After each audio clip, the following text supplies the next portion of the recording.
नमस्कार साथियों। आज जिस मुद्दे पर अपने को बात करनी थी,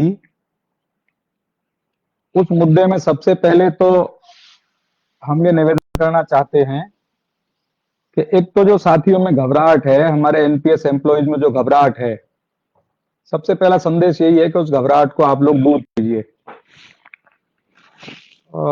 आदेश आए हैं और उन परिपत्रों की भाषा को थोड़ा हम लोग ठीक से नहीं समझ पा रहे, तो थोड़ी सी जो घबराहट है उसको दूर करने की जरूरत है। ये पहला काम है। कर्मचारी साथियों में जो घबराहट हो रही है उससे दूर होना जरूरी है। अभी आप लोग जुड़ रहे हैं, मेरे ख्याल से आपको इस बार स्क्रीन शेयर का ऑप्शन भी दिख रहा है, परिपत्र भी आपको नजर आ रहा है। और ये 28 अगस्त का जो सर्कुलर परिपत्र आया था,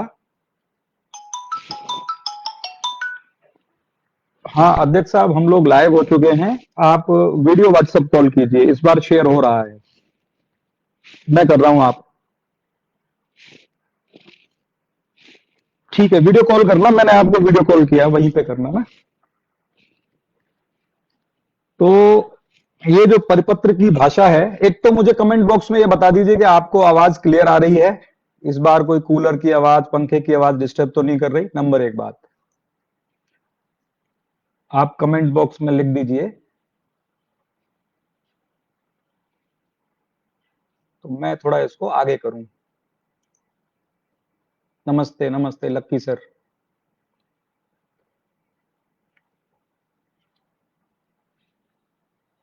ठीक है, हम लोग जारी करते हैं, आवाज क्लियर आ रही है। और आज शेयर का भी ऑप्शन आ रहा है आपको स्क्रीन पर।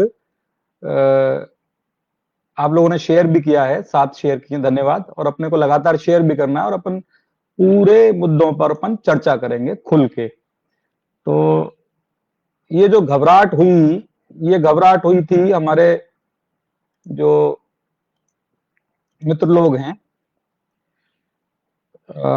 ये आपको स्क्रीन पे दिख रहा है, ये परिपत्र आया था भैया 28 अगस्त 2022 को, और इसके अंदर 3 पैरा हैं।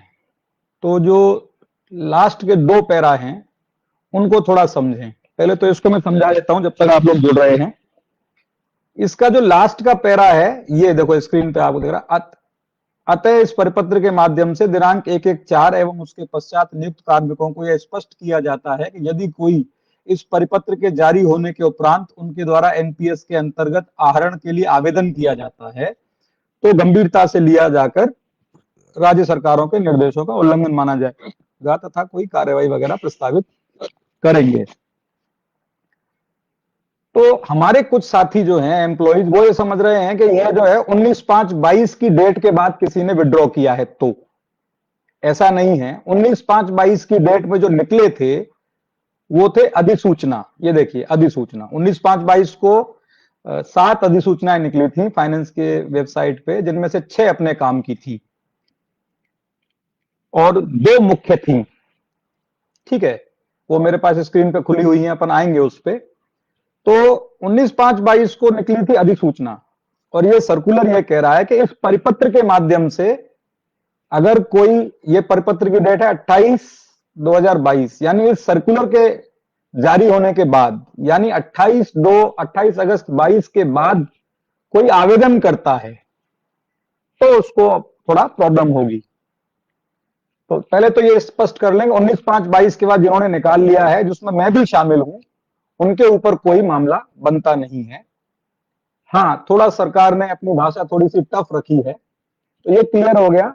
अब उसमें एक इश्यू और आ रहा है कि सर हमने तो 28 को ही अप्लाई किया है, या हमने 29 को अप्लाई किया है, या हमने 30 तारीख को अप्लाई किया है, तो हम वापस कहां जमा कराएं, कैसे कराएं, उस पर भी बात करेंगे।